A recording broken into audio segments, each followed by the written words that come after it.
first of all, why do you think people are feeling generally more bearish, and why do you think they should be bullish? I think there's a natural ebb and flow in the economy and in the community. And so Bitcoin surges up and has periods of extraordinary excitement, generates a lot of adrenaline and enthusiasm. Then there's a celebration, and then people extrapolate straight line to the moon. And then it retraces a bit and consolidates. And then people think, well, it's going to bounce back really fast. And if it chops sideways for a while, you know, there's always a natural human tendency to get frustrated. I don't think we have anything to be unhappy about. The truth is, if you zoom out and look at the 1-year chart, Bitcoin is like up 99%. It's like nearly double. So if you walked in up to anybody in the street and said, hey, I'm heavily invested in an asset that is growing up 100% a year, should I be happy or not? They would say, you should be happy, right? It's just that the way that it gets there tends to be a bit volatile. You know, as for why, I think the why Bitcoin has been consolidating, building its support in the teens right now, is because you've got $2.3 trillion of Bitcoin that is unbanked. And so you've got a lot of people that own a lot of Bitcoin, but they can't get a loan against it. And because they can't get a loan against it, the only, at the point that you all of a sudden find yourself Bitcoin rich, but fiat poor, you don't have a lot of dollars, but you have a lot of Bitcoin and you can't borrow against it, then you think, I have to go sell it. So I think Bitcoin's right now, it's like this Mag 7 startup where all of a sudden all the employees got insanely rich on penny stock options, but they can't borrow against them, so they have to sell them. And so they're selling, and then people are saying, well, why are those employees selling the stock? Is that a vote of not confidence, in the company? And the answer is no. It's just they have kids to go to college. They want to buy a house, right? They want to live comfortably. They want to do something for their parents. And so right now, I think that the selling is crypto OGs that have had a lot of money for a long time. They're selling 5%, diversifying. They're doing something like that. And the market is absorbing all of that energy, building its support. The volatility is coming out of the asset. That's a really good sign. But because what you want for the asset to mature is for lots of long-term capital holders, the big corporations, the big institutions to buy. You want the early OGs that bought Bitcoin for $1 or $5 or $10 to sell some, or as much as they need to, so they feel comfortable. You want the volatility to decrease so the mega institutions feel comfortable entering the space and size. And the conundrum is, well, if the mega institutions are going to enter, if the volatility decreases, it's going to be boring for a while. And because it's boring for a while, people's adrenaline rush is going to drop. And it's like they had this big high and now the adrenaline is wearing off and they're a little bit bearish. But this is just a growing stage, or natural for the life cycle of an asset that's monetizing like this. I've been to some events recently with TradFi folks, and it's always the same reasons that they bring up of why they're not investing in Bitcoin. It has no cash flow. Some of them actually who work in finance share that they are prohibited from purchasing Bitcoin. Can you speak a little bit to that and how much progress you think we've made in terms of the TradFi world and what needs to change for more people to embrace Bitcoin? Yeah, I think there are a lot of assets, the greatest property assets of Western civilization, assets like diamonds, assets like gold, assets like old masters' paintings, assets like land, the Louisiana Territory, California, Mexico, all of Alaska. None of them have cash flows. Right. All of the great things we've acquired in life. Truthfully, if we think about what we want in life, whether it's a spouse, a marriage, kids, they have no cash flows. A house, no cash flows. Right. So the world's full of things, right? A Nobel Prize, no cash flows. Fame, no cash flows. Yeah. yachts and jets don't have cash flows either.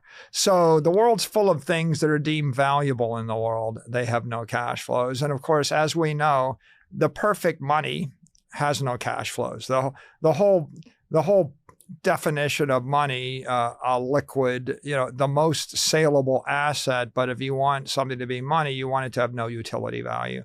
Gold is better than silver because it has less utility value. And when copper, or when you find something like silicon that has utility value of some sort, it becomes worse money.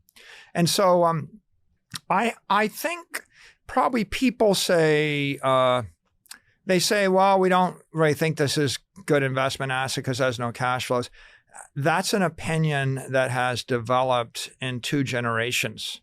Certainly since 1971, in the period, from 1971 on till today, I think the world developed a view, and its view was, long-term capital is a 60-40 mix of bonds and equities.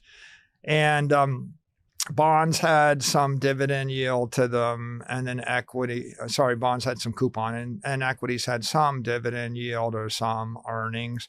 And that's just the way they saw the world. And eventually, the S&P 500 became the monster. If you look at index investors, 85% of indexes are invested in the S&P. So many people think long-term capital, what they think of as money held for the long term, is an equity index like the S&P index.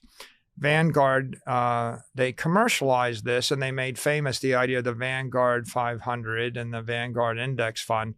So when organizations are hyper successful with an idea like 500 stocks in a fund, and when the entire institution, right, the S&P or Vanguard or mutual funds, when they're built on that idea, when a disruptive new idea comes along that's even better, it's not natural that they would embrace the disruptive new idea. They're kind of stuck in their ways. As a practical matter, in a world of that's U.S. dollar, the U.S. economy is growing, and the dollar is the king of the world. It's the world reserve currency, and there was no world war after World War II, right? Mm-hmm. So we haven't had a massive disruptive world war.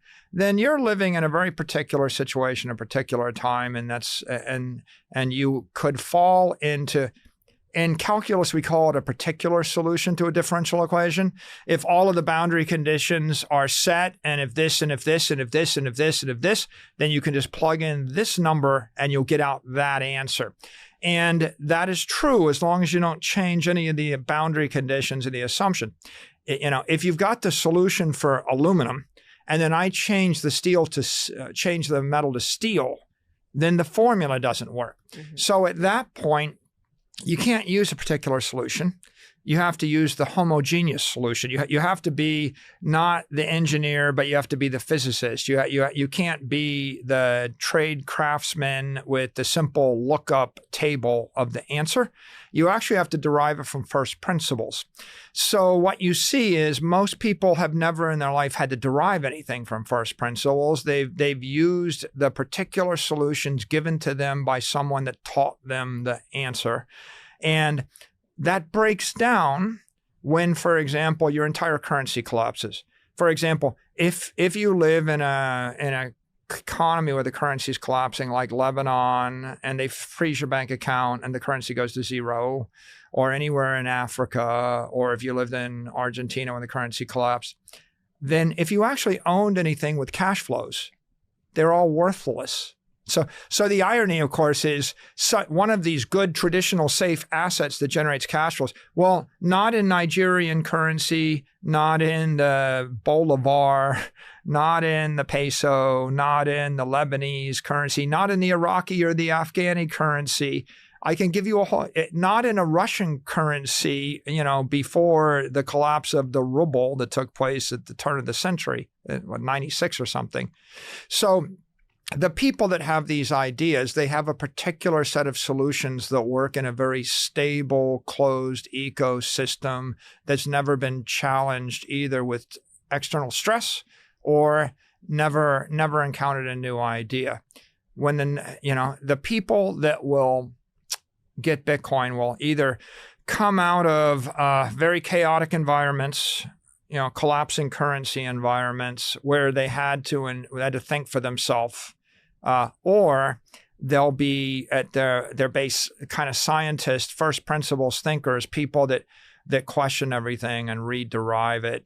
So I think, the great irony is, again, the CEO of Vanguard saying Bitcoin is not an investable asset because it doesn't have cash flows, and then the largest shareholder of my company being Vanguard. Ironic. The most ironic outcome is most likely, according to Mr. Musk. Let's zoom in on bonds as an asset class and maybe give a little masterclass for the mainstream audience about how you're revolutionizing the credit markets. I want to first start with just what problem did you identify in the fixed income world that you thought could be solved with Bitcoin? Yeah, credit. If you look at the credit markets, you got mortgage-backed credit. Mortgage-backed securities are 1.5 times collateralized, and they yield like 2, 3, 4%. And then you have fiat credit. It's credit backed by the promise that the government will print more money, and that sets the risk-free rate. That credit, in Japan generates 50 basis points, and Switzerland generates minus 50 basis points. In Europe, 200 basis points a year, and in the U.S., about 400. It just got reduced by 25 basis points yesterday, right? So you have that kind of credit. Then you have corporate credit, and corporate credit is backed by the cash flows of companies, whether they're good companies like the Magnificent Seven, like Microsoft or Apple, or they're junk bonds, or they're struggling companies that are struggling to stay in business. Those credit spreads can range from 50 basis points all the way up to 500. But that means that when you're buying corporate bonds in Europe, you might be getting 250 basis points a year in yield, 2.5% interest. Well, the real monetary inflation rate is greater. So all of these countries, Japan, Switzerland, Europe, the US, they're all suffering from a form of monetary repression where the natural risk-free rates or the fiat yields are less than the monetary expansion rate and the rate at which scarce desirable assets are appreciating. So that's one challenge. The other challenge is those instruments are illiquid. Sometimes, like all preferred stocks, they're very hard to trade. Sometimes they don't trade at all, and they're under-collateralized. So what we observed is the credit markets are weak. They're unhealthy, is how I would say them. If you live in Switzerland and someone is willing to give you zero or take 50 basis points of your money every year you have it in the bank, and that's the offer, one can't characterize that as anything other than weak. Yield starved is another way. And so a lot of markets are yield starved. And on the other hand, most people, like in the conference the other day, there were 500 people in the room. And I asked them, how many of you have a bank account? Everybody's got a bank account. How many of your bank accounts yield more than 4.5%? None of them. How many of you would like your bank account to pay you 8 or 9 or 10%? All of them. Who's offering that? Nobody. What we see is the opportunity in the market is, unless you have Bitcoin, unless you have a long-term store of value, what I'll call digital capital, and you're going to hold it for the next 30 or 40 years, no one's willing to give you a fair yield for the long term. Like, tell me who's going to give you 10% interest for the rest of your life? Well, no bank. You are. Yeah, we are. Right? The Bitcoin community is, right? Your bank won't, a company won't, a government won't, no mortgage-backed security issuer will. And I think it's important to share why not? Why can't we get that kind of rate outside of what you're doing? Yeah, it's because no company has a good enough business that they can be confident that they can generate returns north of 10% a year ad infinitum. Running a company is hard, right? Because no one with a home can afford to pay that. That's another reason. So at the end of the day, and because no government that has a strong position wants to, right? The strong governments that run the world that are stable don't wish to. They wish to pay you much less. And the weak governments, they are forced to pay more, but their currencies are collapsing and their government is collapsing. So you can't find a national creditor that would pay that rate. You can't, and most corporations, corporate finance strategy is not to issue credit and make it good. Their strategy is to avoid credit, to buy back their stock, right? That's the conventional method. They're very conventional. So what we discovered is Bitcoin is digital capital. Bitcoin is going up faster than the S&P forever, right? Once you actually acknowledge that Bitcoin is appreciating more than the S&P forever, and my forecast is it appreciates about 29% a year for the next 21 years. And I've shared that with the community. But you could have any forecast. But if Bitcoin is an asset and it's appreciating, then you can create credit collateralized by that appreciating asset. So Bitcoin's digital capital appreciating faster than the cost of capital. The cost of capital is the S&P 500 return. And then credit written against it or issued against it is digital credit. And the digital credit can have longer duration or it can have short duration.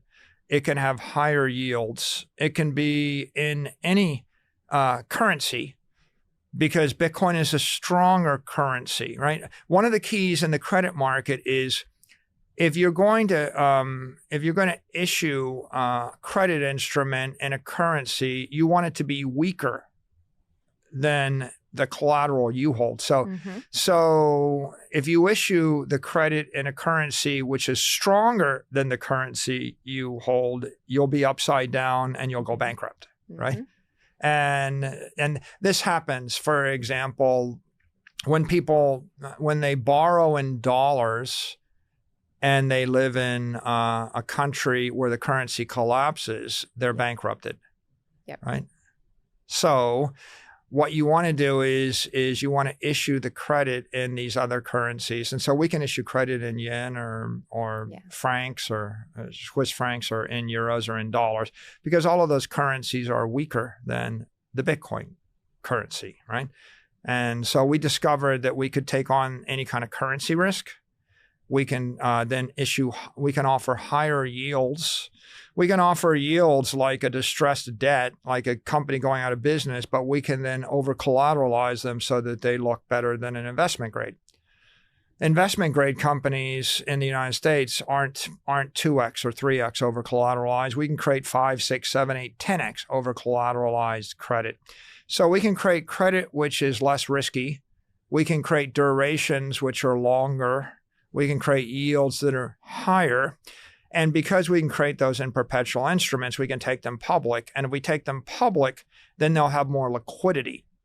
And so the idea is give me something which is smarter, faster, stronger than everything else, right? Make it more liquid, make it longer duration, make it, more collateralized, make it less risky, make it higher yielding, better performing.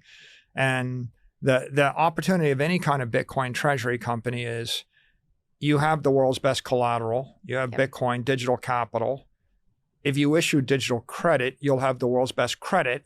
And that credit will then create amplification for the equity because whatever volatility and whatever performance you strip off of the credit will accrue to the common stock shareholders. And so you create amplified Bitcoin in your equity. You create domesticated low risk, low volatility Bitcoin with yield. That thing that doesn't have cash flows, we give it cash flows, right?